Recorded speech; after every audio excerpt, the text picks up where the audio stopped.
मासु पोलेर के रे भाइ च्वाचे च्वाचे के रे काब्रेली सम्झि मजाले फिल आएछ रे हैन अनि बेहुला अनि बुढालाई भनेछ बुढा वासिङ मेसिनमा लुगा धुनु ए बुढी मैले कपडा सब हातले धुइसै भनेर हेलो गाइस हामी चाहिँ आज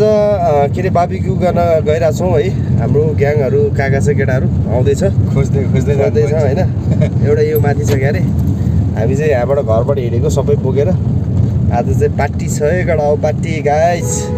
अब एकछिनमा थाहा हुन्छ है त पार्टी ल हामी चाहिँ टक्क लाएर अब बार्बिक्यू गर्न गइरहेको छौँ है केटा हो गाइस होइन रोजिन भाइ के छ एकदम बबाल कस्तो फिल भइरहेछ त अब मासु पोलेर खान गइरहेछौँ होइन ए भान्जा अलि छिटो आउनु न हाम्रो भान्जा माथि छ आउँदै हुनुहुन्छ है अनि एउटा केटा चाहिँ उतातिर कहाँ गयो हो अहिले आउँछ हामी चाहिँ हजुर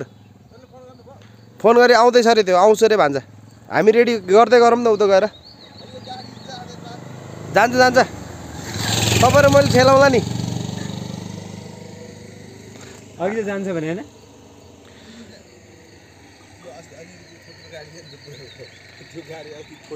ल हाम्रो भान्जा पनि जाँदै हुनुहुन्छ हेलो गर्नु भान्जा ल हेलो मुनि छुनु ल गाइस हामी चाहिँ त्यो ठाउँमा जाँदैछौँ है त्यो ठाउँमा अब गाडी पो जान्छ जाँदैन नाजुक छ कन्डिसन यो ठाउँ चाहिँ म लडेको भिर हो गाइस है गाह्रो छ यार दुईटा होइन एउटा दुईटा हात एउटा खुट्टा हो होइन भान्जा श्यामै भयो नि च्याट भयो 20% त केन्द्रिङ पछाडि गाइस हामी चाहिँ यो गाडी फसेर है ह्याट नि पुरै ठेलाइमा परे गाडी ठेलाइमा यार केटाले लान्छ माटो राइटर हो बाटो त यस्तो छ भन्न ल्याएको हो नि बहुत गाह्रो है रे बाबा हम दौडी त है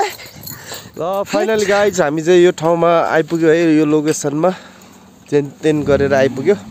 यो भरे हजुर भरे अलिक गाह्रो हुन्छ भनेर अहिले गाडी फर्काएर राखेको है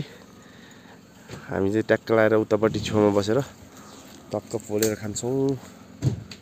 रमाइलो भइरहेछ है होइन भन्छ ल गाइज अब विशाल भाइले रेडी पार्दैछ है विशाल भाइ के हो यो यति मात्रै हो सबै पुग्ला त बोल्दो रहेछ ल यो के त यो यति यो जाँदा रागले गर्दा पेट्रोलको त तपाईँको त्यो बट्टा सहित बाल्दे ल गाइस मासु पोल्ने त भन्यो है लास्टमा कोहीलाई बल्दैन यार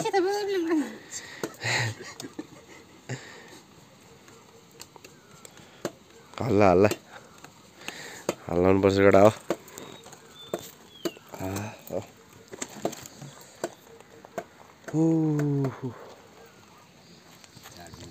हेलो विशाल भाइ के छ कस्तो भइरहेछ एकदम बबाली ऊ आयो म्यार मुजी लाउरे मुजी सब आयो यहाँको यो घरको सब यो हामी चाहिँ अहिलेसम्म नि यसरी मासु फुकेर बसिरहेको छ है गाइस मासु होइन हौ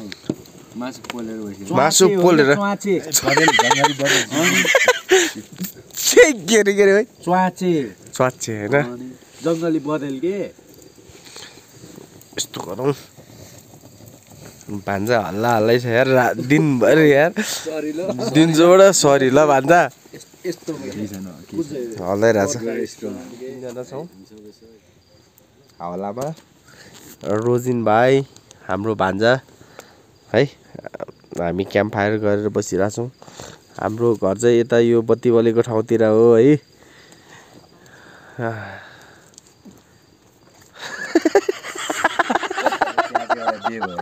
बे भयो अनि त्यसपछि टक्क अनि बेहुला र बेहुलीको अब बे भयो होइन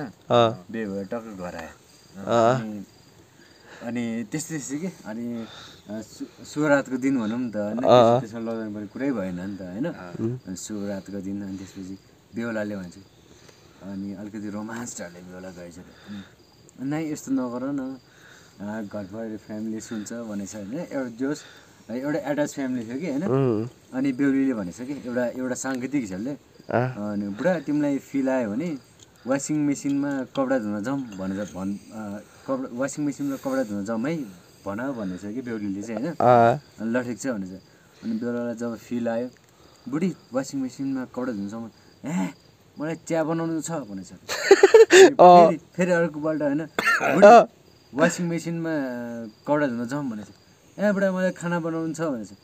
अनि एक दिन टक्क फ्यामिली सबैलाई खानासाना टक्क लाएर दिएछ होइन अनि बेहुला टक्क आफ्नो रुममा गएर सुन्न गइसक्यो होइन अगाडि नै सुन्न गयो अनि बेहुलीलाई चाहिँ मजाले फिल आएछ अरे होइन अनि बेहुला अनि बुढालाई भनेछ बुढा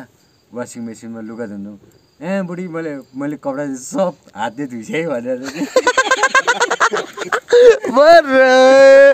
यसमा बुझ्नु पर्ने कुरा चाहिँ के छ हामीले त्यही हो हेलो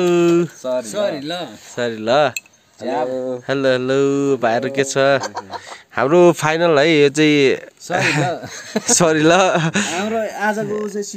सिद्धियो होइन एन्डिङै हो कि एन्डिङ है हाम्रो चाहिँ यो इन्डिङ हो हामी कति बज्यो अहिले 12 बज्यो होला है हामी चाहिँ 12 बज्यो आज अब ल सुत्ने बेला पनि भइसक्यो अब ल तर एकदम बाल भएको थियो क्या सो लभ इट होइन जो हाम्रो गाउँ चाहिँ अब भनि नै हो भने हाम्रो गाउँ त टोयलेट चाहिँ काठमाडौँ घर चाहिँ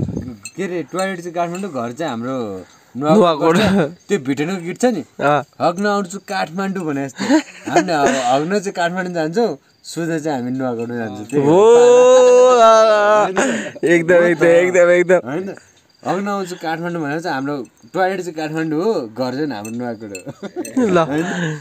ओके ओके